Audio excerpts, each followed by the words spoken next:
La trayectoria que describe una partícula cargada en una región de campo magnético uniforme.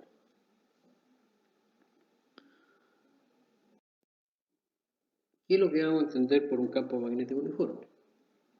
Es un campo que mantiene constante su dirección y su intensidad en una determinada región. Entonces, consideremos este sistema coordenado, donde el plano IZ es el plano de la pantalla y la dirección X es perpendicular a ella, o sea, dirigida hacia nosotros. Entonces, supongamos que tenemos este campo que está dirigido hacia nosotros y es constante o uniforme en toda esta región. Entonces, vamos a suponer que una partícula cargada en algún instante se encuentra en algún punto de este plano, pero moviéndose en dirección tangente al plano. Por ejemplo, este vector, entonces, tiene componentes solamente a lo largo del eje Y y del eje Z. No tiene componente a lo largo del eje X. Entonces, veamos la interacción o el efecto que va a sentir esta carga en movimiento debido a la presencia de ese campo magnético. Sabemos que la fuerza magnética está determinada por medio de esta ley. ¿Qué sabemos? Sabemos que cuando realizamos el producto cruz entre dos vectores, lo que obtenemos es un vector que es perpendicular al plano formado por ambos vectores y por lo tanto es perpendicular tanto al vector velocidad como al vector campo magnético. Entonces, en este caso, la fuerza magnética no puede tener componente paralela al eje X. La única posibilidad entonces es que la fuerza magnética esté orientada en el plano IZ. Entonces, aquí estamos mirando en el plano IZ. Aquí está la partícula, ahí está su velocidad en algún instante y el campo magnético ahí está saliente del plano de la pantalla. Entonces, la fuerza magnética apunta en esa dirección. En cualquier parte donde se encuentre la partícula en este plano, la fuerza va a ser siempre perpendicular a la velocidad. Y como esta fuerza es perpendicular a la velocidad, entonces no puede cambiar el módulo del vector velocidad.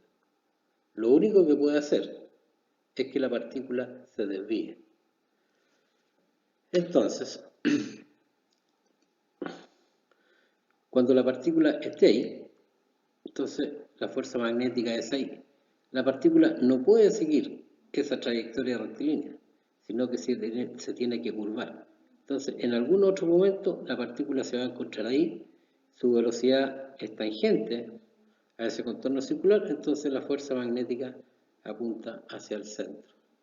Entonces, en cada punto de esta trayectoria, la fuerza magnética tiene una dirección apuntando a un punto común, que sería ese centro.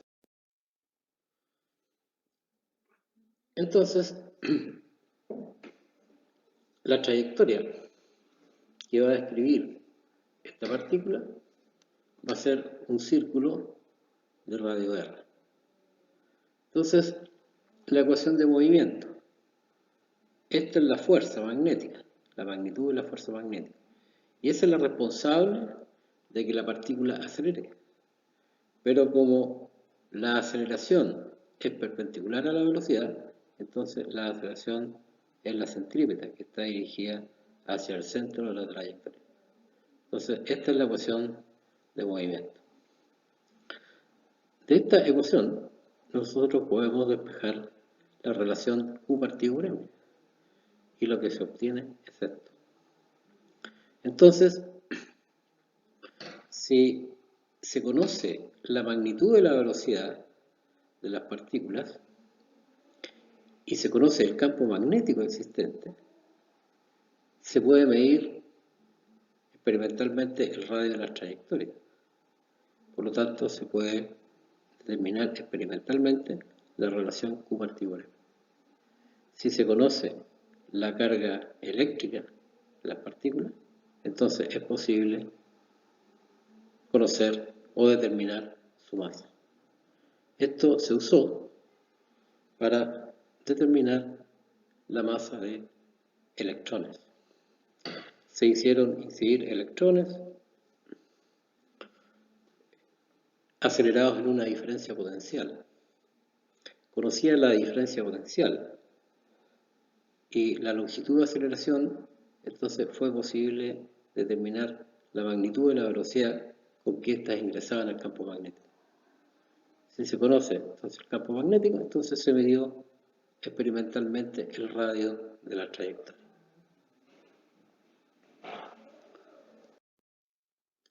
El periodo de rotación.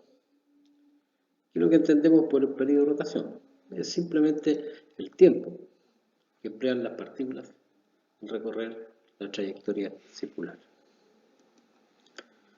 El campo magnético, como dijimos, no cambia la magnitud de la velocidad, así que todas las partículas se van a mover con rapidez constante. El radio de la trayectoria lo obtenemos de las expresiones anteriores. Entonces depende de la masa, la carga, el módulo de la velocidad y la intensidad del campo magnético donde ella se mueve. Entonces, el tiempo o el periodo de rotación es simplemente la distancia que tiene que recorrer la partícula, que sería o es el contorno circular, que vale 2πr. Entonces la distancia a recorrer es 2πr y como se recorre a rapidez constante, entonces el periodo es simplemente esa distancia, 2πr, dividido por la rapidez. Y se obtiene entonces este valor. ¿Qué es lo que observamos? Que para determinar partículas M y Q que ingresan a un campo de intensidad B, el periodo de rotación es independiente de la magnitud de la velocidad. Es decir, con cualquier velocidad que ingresen, esas partículas van a emplear el mismo tiempo en completar la trayectoria.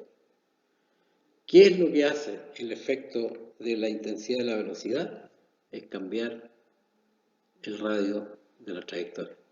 O sea, para partículas de valores MQ que ingresan a un campo de esa intensidad, el radio de la trayectoria es proporcional a la intensidad o a la magnitud de la velocidad.